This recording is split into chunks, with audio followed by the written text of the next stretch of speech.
Okay, in this video we're in Microsoft Excel. I'm going to show you some VBA code that you can use to automate the sending of emails with attachments. The emails I'm going to send are detailed in this list. You've got a list of delegates, their email address. Now I've put the same email address for each delegate. Obviously you'd put individual email addresses. You've got the attachment name and the course they attended. So when I click on Send Certificate, you can see it creates the 3 emails, a little bit of text down here, attachment, and a subject line. Now I've got the VBA set up at the moment to display each of the emails. So you could, in this situation, amend or customize each individual email, but you can also get the VBA just to send the email without displaying it. I'll show you those 2 options. For now, I'll just close down these emails, and then I'll show you how to create this VBA code. So you're going to need to start with your list. Minimum requirements are an email address and an attachment name. And you're going to want to show the developer tab on your ribbon.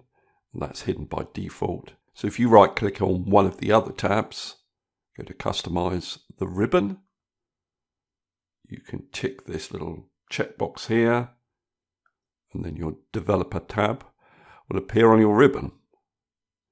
If you go to that developer tab, you've got an option here to view the Visual Basic Editor, and there is a shortcut key here, Alt F11. I'm going to split my screen so I can see Excel and the Visual Basic Editor at the same time. Now in the Visual Basic Editor, you need to create a new module. So if you go to the Insert tab up here, then Module, and then you can close down the Project Explorer, give yourself a little bit more space. So I'm going to call this sub-procedure Create Course Certificates. So we need to declare 2 variables, one for the Outlook application, which we're going to use to send our emails, and the second for the actual emails that we're going to be sending.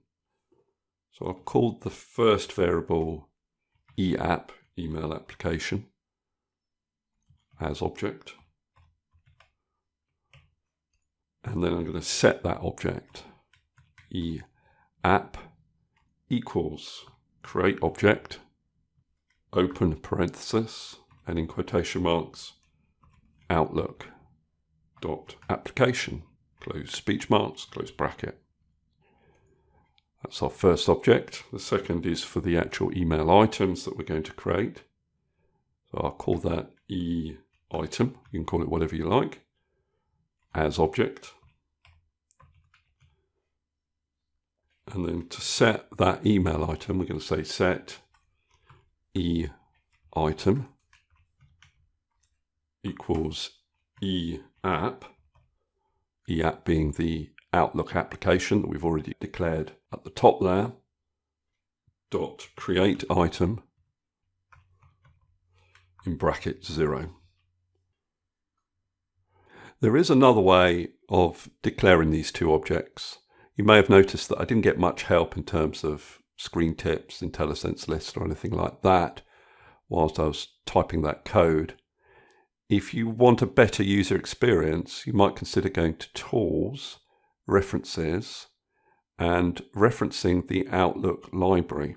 You'll see here Microsoft Outlook 16 object library. So if I tick that and then click on OK, I'll just comment out these lines and I'll declare those 2 objects again. So we'll call them the same, dim EApp as, and what you do is you say Outlook.Application, and you can see I'm getting a much better user experience with that IntelliSense list. Set EApp equals new Outlook.Application, dim EItem as Outlook.MailItem, set EItem equals EApp.CreateItem, open bracket, olMailItem. So that's a better user experience, but there is a problem. If you were using this code on a PC that hadn't referenced that library, so if I take that reference out and then try and run the code, it can't work out the code for you. So this version up here is a little bit more portable. So it really depends. If you know you're always going to run the code from the PC that you're working on, this is fine. If you think you're going to run this code on various different machines and you're not going to have that Outlook library referenced, then I would go for the first version here.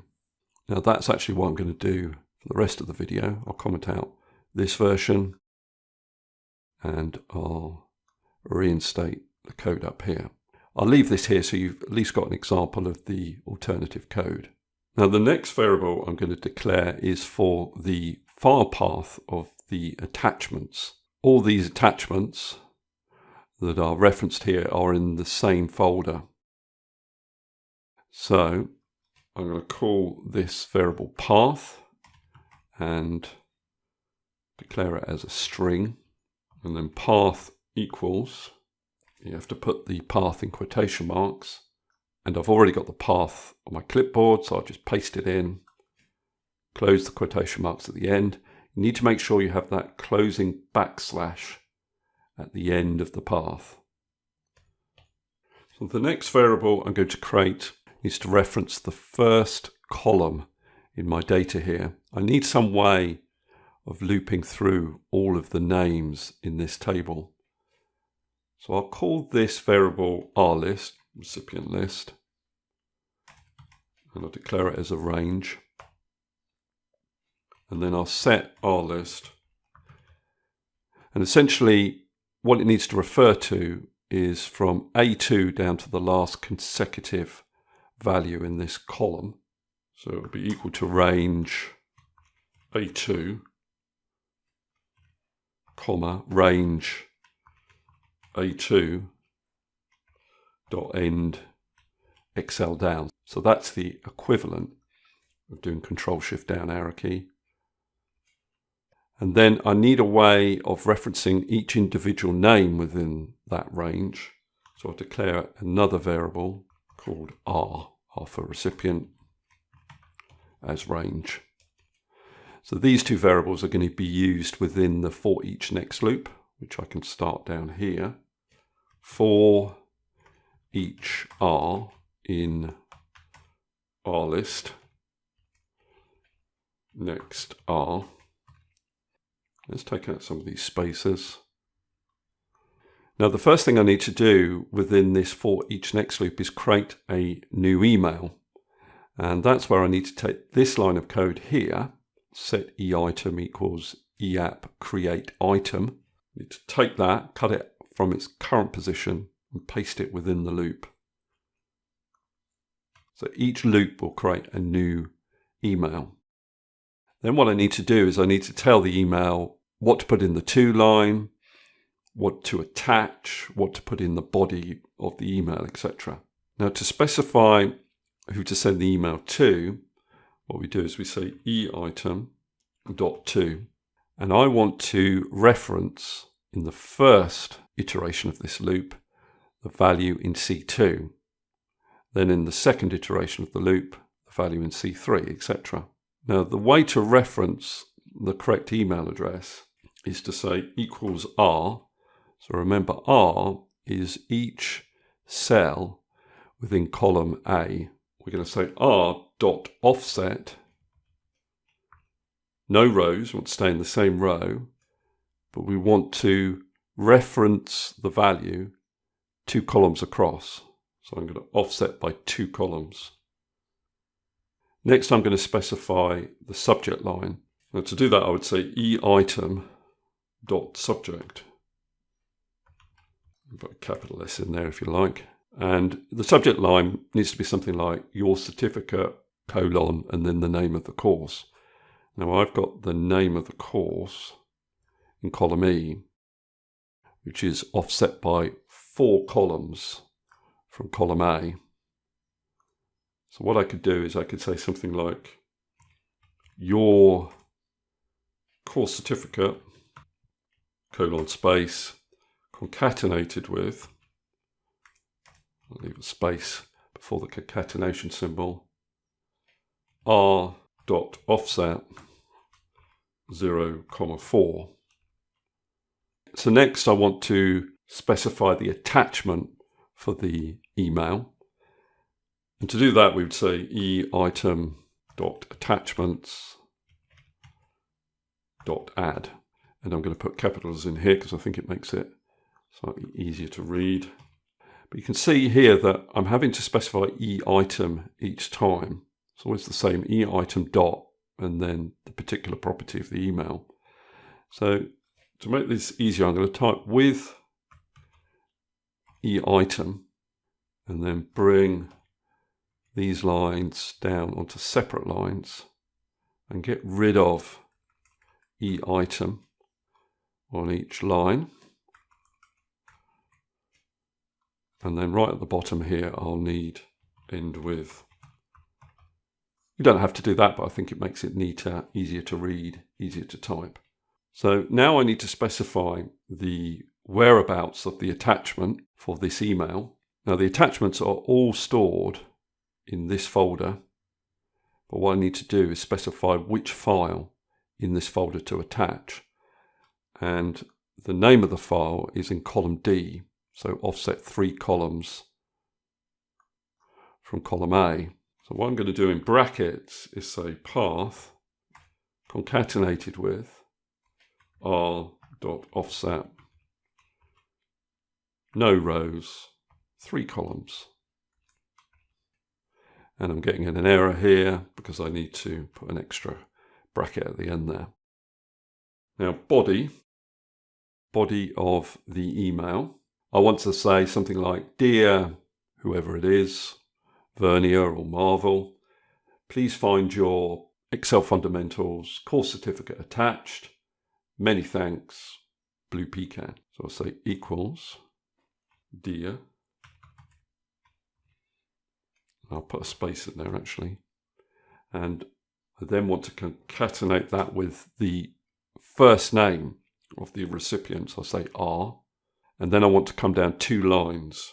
Now to do that, I can use VB, leave a space after the ampersand, vbNewLine, and I want to do that twice to create 2 carriage returns. Now I'm going to come down a new line in my code, so if I put space underscore, I can come down to a new line, ampersand, please find your ampersand R.Offset. I want to pick up the name of the course now, R.Offset 0,4. The name of the course is in column E, offset 4 columns from column A, ampersand, space, course, certificate, attached. I'll come down on a new line again in the code, and then I want 2 new lines before I say many thanks. So if I copy this, that'll create the 2 new lines in my email address, and then I'll ampersand that with many thanks. Then I need 2 new lines again. Copy this code again. Put a new line in the code. Blue Pecan. Okay, so that's the body of my email. Now I haven't included things like a .cc line, but that's how you would do it, or bcc.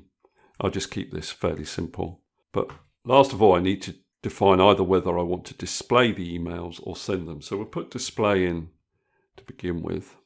And let's see what happens if I run this code. It has created the 3 emails for me. You can see that each email is sent to the same person. Well, that's because that's what we entered in our data. But you've got your subject line, you've got the correct attachment, and you've got a bit of text here. Looks like I've got a space before many thanks. Let's sort that out. And probably a lowercase t there. Now, if you just want to send the emails, rather than putting display in, you just put send. Let me just then close this down, these emails. And you'll see with send there, when I click the play button, it sends the emails. I'd have to check my inbox to see they've been sent, but I have checked the code and it works perfectly. That's the difference between send and display. Now, just in terms of housekeeping, you ought to really set both of these email objects back to nothing. So we could say set EApp equals nothing, set EItem equals nothing. Now it'd be nice to have a button on your worksheet that ran that code. So on the developer tab of your ribbon, you can go to insert and under form controls, select this button. If I draw a button here, I can select the macro that I've just created, click on OK, and then I can overtype this default text, send certificates. Now, if the button does that, it doesn't show all of your text. If you right click on it, you can then resize it. Let me just change the code back to display so you can see the button works.